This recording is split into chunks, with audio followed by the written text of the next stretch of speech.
Farah. Sino yung kasama mo dyan? Si Jaziel. Jaziel. Tama ba, Jaziel? Oh, kanina nakilala ko si Jaziel. Taga Naga siya. Camarines Sur. Ito si Farah. Di siya nga. Oo nga. Ikaw, taga saan ka? Dito lang. Hindi, magbigay ka ng lugar para yung mga fans, QC, ang laki nun eh. Saan doon? Circle. Okay, halika. Jaziel. Walang bahay sa Circle. Pero maraming tao doon. Lalo na mga alas 3 na umaga. Upat, nakasagutan na tayo. Kilalanin na natin ang dalawang contestants natin from Pandacan. Gilbert, hello? Hello. Ayun, ready ka na, Gilbert? Ready na po. Ikaw ang contestant number 1 at ang ating contestant number 2, amigo. Hello, sino ba? Ito. Hello, Rafi Hemino ng Las Piñas. Yes, sir. Yes, sir. Hello, Rafi. Good evening, Anjo. Good evening. Itong bata natin, si Jaziel. Dito tayo magko-concentrate. At Gilbert, ito namang si Farah ang sayo, okay? Okay po. Okay, go. Teka, yung mga tao sa studio, ready na ba kayo? Okay. Ito, first question. Para sa'yo, Jaziel.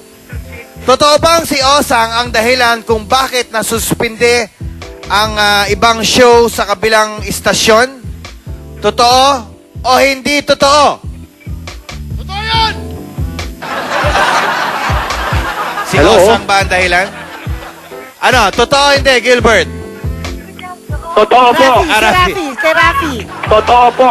Rafi, dahil totoo, malalaman natin kung totoo. Totoo ba o hindi? Totoo. Totoo nga. Totoo! Yes, sir. Totoo. Si Osang. Si Rafi ay may 1 point na, amigo, ha? Tsaka yung nagugulat ako, yung kabilang istasyon ang pinag-uusapan. Okay. Pwede naman yun. Gilbert, ikaw na. Galingan mo. Ito ang iyong question. Ang daming fans ni Gilbert. Totoo ba? Si Lovie Puna at si Shavit Singson? Totoo o hindi totoo? Hindi po totoo. Walang duda, hindi po totoo. Bakit mo sinabing hindi totoo? Ano po? Bakit hindi totoo? Ronald po. Aba? Tayawan natin. Totoo ba o hindi totoo? Tama ang sagot. Hindi totoo! Tama ang sagot. Okay, next. Jaziel. Totoo bang hinalikan ni Zaida, parang giveaway na to, ni Zaida at Mocha si Ding Dong Dantes? Rafi? Yes, sir.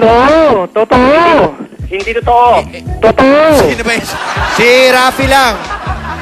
Rafi, Totoo. ilang seconds? Tawa na lang. Bagay, sa Monday pa airing yan. Tama ba si Rafi o hindi? Yes, sir. Uy. Ayos. Okay.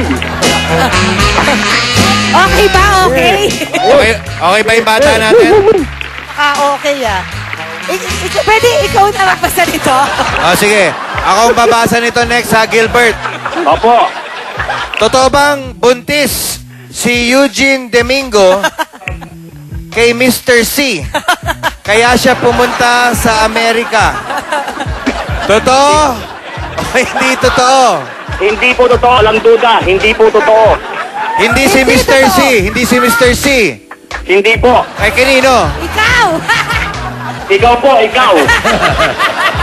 Hindi, ang sagot niya, hindi totoo. Hindi totoo. Tama ba? O hindi? O mali?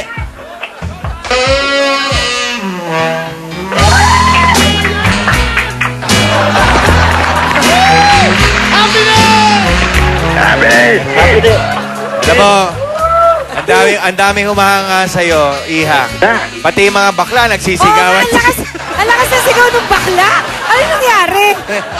Happiness and everything. Ito na. Totoo bang boyfriend ni Diana Meneses ang love advisor ng call center na si Mr. Hindi, ito nga. Totoo bang boyfriend ni Diana Meneses ang love advisor ng call center na si Mr. C? Hindi totoo yan. Bakit? Oo, hindi totoo yan.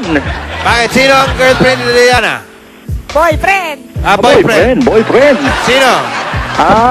Palagay ko isang combo. Isang ano? Sa mga combo. Ano? So, Tama hindi totoo. o mali?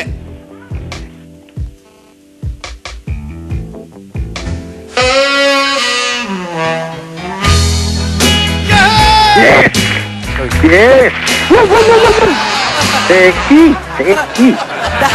Ay, mag-concentrate ka sa chismis. Oy, Gilbert, ikaw na ulit, Gilbert. Ikaw ba, Rafi, may asawa na? Meron na, sir. Tulog na, malamang. Gilbert, ikaw Nanonood sa na. kabila. Oh, Gilbert, ready ka na? Opo.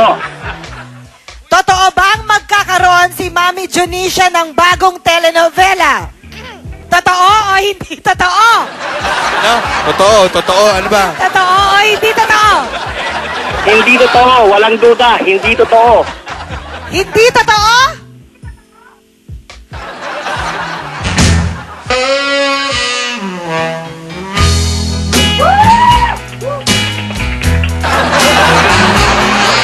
Alam mo, perfect sila pareho.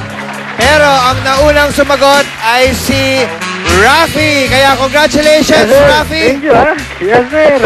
Ito ang yun na panalunan. Nanalo ka ng 10,000 pesos worth of grocery items from Ultra Mega. Ako. Thank you. Kaya hindi ka na mababudget kay Mrs. Dala kang At groceries. nanalo rin siya ng kalendaryo ni Mocha. Wow, lagyan naman ng signature yan. Ayan. Congratulations. Thank At susunod, ito na, ang interview natin kay Shivaker at papakinggan po natin yung panig ni Diana sa pagbabalik ng Call Center! Sa wakas, si Walker, sa wakas. Blowing up our phones. Drop top and playing our favorite CDs. Pulling up to the parties. Nga ba ang tunay na istorya sa likod ng napapabalita?